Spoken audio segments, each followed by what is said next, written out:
ಮೈಸೂರು ವಿವಿಧತೆ ವಿಲೀನ ಮಾಡ್ತಾರೆ ಅನ್ನೋ ಮಾತುಗಳು ಓಡಾಡ್ತಾ ಇದೆ ಸರ್. ನಿನ್ನೆ ಸಂಪುಟ ಅದು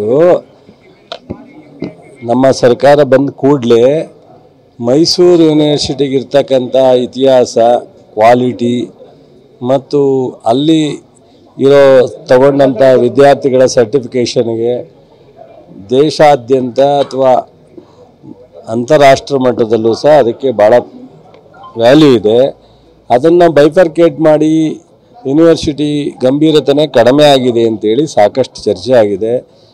ಎರಡೂ ಸದನದಲ್ಲಿ ಮೇಲ್ಮನೆ ಮತ್ತು ಕೆಳಮನೆಯಲ್ಲಿ ಚರ್ಚೆ ಆಗಿ ಇದನ್ನು ಕೆಲವರು ವಾಪಸ್ಸು ಮೈಸೂರು ಯೂನಿವರ್ಸಿಟಿಗೆ ಕೊಡಬೇಕು ಅಂತ ಬಹುತೇಕ ಜಾಸ್ತಿ ಜನದ ಅಭಿಪ್ರಾಯ ಅದೇ ಇತ್ತು. ಹಾಗಾಗಿ ನಾವು ಈಗಾಗಲೇ ಬೈಫರ್ಕೇಟ್ ಆಗಿರೋದ್ರಿಂದ ಆ ಥರ ಏಕಾಏಕಿ ತೀರ್ಮಾನ ತಗೊಳ್ಳೋದು ಬೇಡ ಅಂತೇಳಿ ಮಾನ್ಯ ಮುಖ್ಯಮಂತ್ರಿಗಳು ಒಂದು ಸಬ್ ಕಮಿಟಿನ ಮಾಡಿದ್ದಾರೆ. ಉಪಮುಖ್ಯಮಂತ್ರಿಯವರ ಅಧ್ಯಕ್ಷತೆಯಲ್ಲಿ ಹೈಯರ್ ಎಜುಕೇಷನ್ ಮಿನಿಸ್ಟ್ರು ಅವರೆಲ್ಲರೂ ಅದಕ್ಕೆ ಸಂಬಂಧಪಟ್ಟಂಥ ಇಲಾಖೆ ಅಧಿಕಾರಿಗಳು ಎಲ್ಲರೂ ಅವರು ಇನ್ನೂ ವರದಿಯನ್ನು ಕ್ಯಾಬಿನೆಟ್ಗೆ ತಂದಿಲ್ಲ.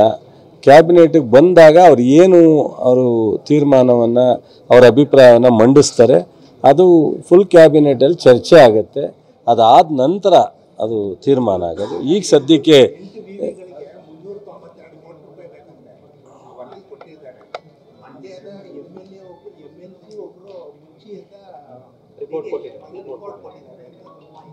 ಒಬ್ಬರು MLC ಅಲ್ಲ, ಭಾಳ ಜನದ ಅಭಿಪ್ರಾಯ ಇದೆ. ನಾನು ಹೇಳಿದ್ನಲ್ಲ ಕಾರಣ ಯಾಕೆ ಅಂತ. ಒಂದು ಹಣಕಾಸಿನ ಕೊರತೆನೂ ಇದೆ. ಸಂಪೂರ್ಣವಾಗಿ ಯೂನಿವರ್ಸಿಟಿ ಇಲ್ಲಿ ಮಂಡ್ಯ ಓಪನ್ ಆಗಿ ಬಹುಶಃ ಐದಾರು ವರ್ಷ ಆಗಿತ್ತಾ? ಹಾಂ, 5 ವರ್ಷ ಆಯಿತು. 5 ವರ್ಷದಲ್ಲಿ ಫುಲ್ ಫ್ಲೆಡ್ಜ್ ಯೂನಿವರ್ಸಿಟಿಯಾಗಿ ಪರಿವರ್ತನೆ ಆಗಿಲ್ಲ. ಅದಕ್ಕೆ ಹಲವಾರು ಈಗ ನಿಮ್ಮ UGC ಗ್ರ್ಯಾಂಟ್ ಬರೋಲ್ಲ ಸರಿಯಾಗಿ, ಇಲ್ಲಿ ಸ್ಟೇಟಿಂದ ಗ್ರ್ಯಾಂಟ್ ಕೊಡಲಿಕ್ಕೆ ಹೆಚ್ಚು ಅವಕಾಶ ಇಲ್ಲ, ಹಲವಾರು ಸಮಸ್ಯೆಗಳಿದೆ. ಸಮಸ್ಯೆಗಳ ಜೊತೆಗೆ ಮೈಸೂರು ಯೂನಿವರ್ಸಿಟಿ ಅಂದರೆ ಒಂದು ಎನರ್ಜಿ. ಮಂಡ್ಯ ಯೂನಿವರ್ಸಿಟಿ ಹೆಸರಿಗೂ ಮೈಸೂರು ಯೂನಿವರ್ಸಿಟಿಗೂ ವ್ಯತ್ಯಾಸ ಇದೆ ಅನ್ನೋದು ಎಲ್ಲರ ಅಭಿಪ್ರಾಯ. ಇಷ್ಟೆಲ್ಲ ಇದೆ. ಅವ್ರು ಏನು ಅಭಿಪ್ರಾಯ ಕೊಟ್ಟಿದ್ದಾರೆ ನಿಮಗೆ ಅದು ರಿಲೀಸ್ ಆಗಿದೆ, ನನಗೆ ಇನ್ನೂ ಗೊತ್ತಿಲ್ಲ. ಕ್ಯಾಬಿನೆಟಲ್ಲಿ ಚರ್ಚೆ ಆಗಿದೆ.